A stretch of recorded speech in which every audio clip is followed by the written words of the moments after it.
Hey guys, Brandon Laser here, and today we're going to be talking about Call of the Atlanteans, a card that came out in the Atlantean structure deck yesterday. Basically, how powerful that card is and what effect it's going to have on the meta. But before I get into that, I want to give a shout out to Team Yu-Gi-Oh! Sidekick. Basically, I did some design stuff for him, and I went to check out his channel. He has a really cool channel. He has some cool stuff. He has a lot of breast cancer support, or I think cancer support, and that's really awesome. I think that should be kind of like out there and supported a lot, as much as you can anyway. And so anyway, so I'm going to put attention to his channel. It'll be floating around. His channel will be in the description bar. And I really appreciate him giving me a shout out on his channel. Super cool. Didn't have to do that. But go, he's like, he seems like a really cool guy. But anyway, so just go check out his channel and show him some love. And let's get on to today's topic. So basically, what I'm going to be talking about is Call of the Atlanteans. And I'm sure everybody knows what it does. And if you don't, let me let you in on what it does. Basically, special summon will target 3 sea serpents in your graveyard. They're level 3 or lower. Let me make sure that it's level 3 or lower. It might be just level 3. Yeah, level 3 or lower. So there you go. Just 3, 1, 2, or 1. So divas, Atlanteans, whatever. So it's 3 level 3 or lower sea serpents. It has to be sea serpents. Can't be fish. Whatever. Sea serpents. And then special summon all 3 of them to the board. You cannot special summon again that turn. So basically, the special summon you get right there is it for the turn, as if that wasn't enough. But basically, so, you're going, well, that's doesn't seem super good because I would want to exceed or synchro that turn, right? So what you would do is basically like any other quick play that has a stipulation like that. You would activate it during the end phase of your opponent's turn, and then special summon exceeds or synchros, which is really powerful in itself, but what I think is the most broken part of this card is basically its capacity to let you normal summon triple sack monsters without having to worry about where's the material going to come from.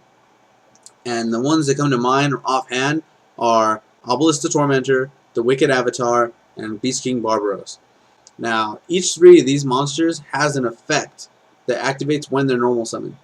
So I'll go into probably the lesser known of the 3 is the Wicked Avatar. The Wicked Avatar came out as a Shonen Jump promo and was part of the basically anti-god card set. There's 3 cards. They're basically like Winged Dragon Ra, Slifer, and Obelisk, but they're evil. And Wicked Avatar is basically the best one essentially. When he comes out, your opponent can't activate spell or trap cards for 2 turns after he's been normal summoned, and he always has 100 attack more than the strongest monster on the board. So no matter what your opponent brings out, he's always going to be stronger than it. But his downfall is he can still be targeted by anything. He can still be destroyed like normal. But it takes 2 turns for your opponent to be able to do that. So basically, once you bring that guy out, they're stuck for 2 turns. It's like a cold wave just for your opponent. It's spells and traps. So they can't activate spells and traps for 2 turns after he's been normal summoned. So but his activation can be negated. You can warning him or whatever. The next lesser known one would be probably Beast King Barbaros, or maybe Obelisk. I don't know which one's lesser known. I think Obelisk is seeing a lot of play right now, so I'm going to go into Beast King Barbaros. Beast King Barbaros is a 3,000 attacker that can be normal summoned without sacking him, but then his attack goes down to 1,900. Which isn't super bad. A 1,900 beater is pretty cool, and people like to play him with skill drain so he gets his effect. So he becomes 3,000 again and stuff like that. But essentially, what makes him crazy is that when you normal summon him by tributing 3 monsters, you destroy all cards your opponent controls. So that's some kind of crazy Dark Hole, Heavy Storm combo, or Raigeki, Feather Duster combo just for your opponent. So that's really cool. Unless you explode your opponent's side of the board, whatever. And basically, Obelisk is Obelisk. He can't be stopped. You can't negate his summon. You can't activate spell. Card effects the turn he's normal summoned. He can't be targeted anyway. So it's just you would have to have a torrential down. You can't activate it when he comes out. You'd have to have a Mirror Force, and you can't activate it when he comes out normal summon style. If you special summon him, you can chain to that stuff. Anything that doesn't target him can kill him. But when he's normal summoned, you're locked out for that turn. So he's just gonna get in there and just beat face.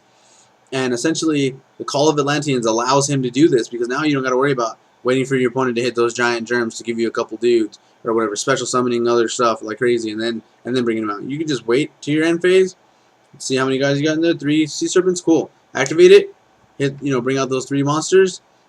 You're going to Punisher, normal summon him, and then you're good to go. You have an Obelisk on the board that's just going to beat up anything that they have. And then next turn, if you have another Call of the Atlanteans, you can give them fuel to remove their board or whatever. Assuming that they don't have something that can protect itself, or something that can protect the monsters already on the board. So, that's like crazy. The Call of the Atlanteans allows you to do this. Now, like, I was playing against Galactic God. He has the decks, he got the decks yesterday. And I noticed that the deck consistently fuels its graveyard. He had 5. I was looking over it. I was like, how many dudes do you have in your graveyard? He's all 5. I'm like, that's retarded. Because, like, Mulan Glace is coming out next month. In less than a month, Mulan Glace is coming out. And Mulan Glace is a lot more powerful than Grand Soil, in my opinion. They have the same stats, but he's basically a random delinquent duo. You don't get to choose. Your opponent just randomly discards 2 cards. So, I mean, I wouldn't want that thing coming to the board. Basically, it's like just a big delinquent duo on a body.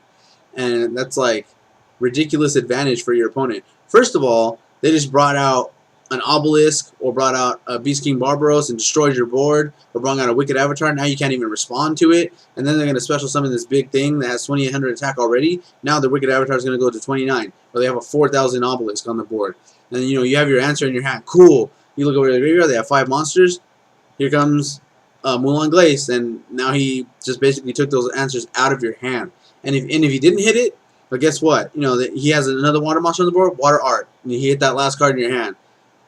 It's like, what are you doing, Konami? Like, are you just trying to make OTKs and big beefy monsters like the normal thing? I mean, I think it's cool that cards like Obelisk, the Wicked Avatar, and Beast King Barbaros are getting some support. But I mean, like, the Water Archetype is so powerful right now. It has Monster Reborn. It has Salvage. It lets you add card advantage back to your hand. It lets you, it has a Surface, which is basically a Monster Reborn for smaller water monsters, but a lot of the Atlanteans and Sea Serpents are weak anyway, so it's just like another Monster Reborn that you can have 3 of for your deck. I mean, you wouldn't want 3, but basically it's pretty good. And then you have Call of the Atlanteans, which is like a super Monster Reborn for Sea Serpents. So I mean, like, that, it just seems like water is going to basically take the meta by storm. I mean, like, I can't really think of anything else to say about it. Is like, I wouldn't be surprised if there was some kind of earth-water variant that runs Grand Soils and, Mulan Glaces. That seems a little, far-fetched, but I mean, I wouldn't be surprised if somebody came up with a deck to do that with. Just some crazy consistent earth-water deck that just, like, did some crazy amount of summoning or dumping or I don't know, whatever. And you were just getting Grand Soils and Mulan Glaces on the board, and Obelisks or Beast King Barbaroses. I mean, Beast King Barbaros is Earth. You run 3 of him, just constantly bring that dude out. You know what I mean? Like, whatever. It just seems like really crazy. You could run, like, I mean, I don't want to go into deck profiling or nothing right now. It's just like you guys can come up with the crazy decks or whatever.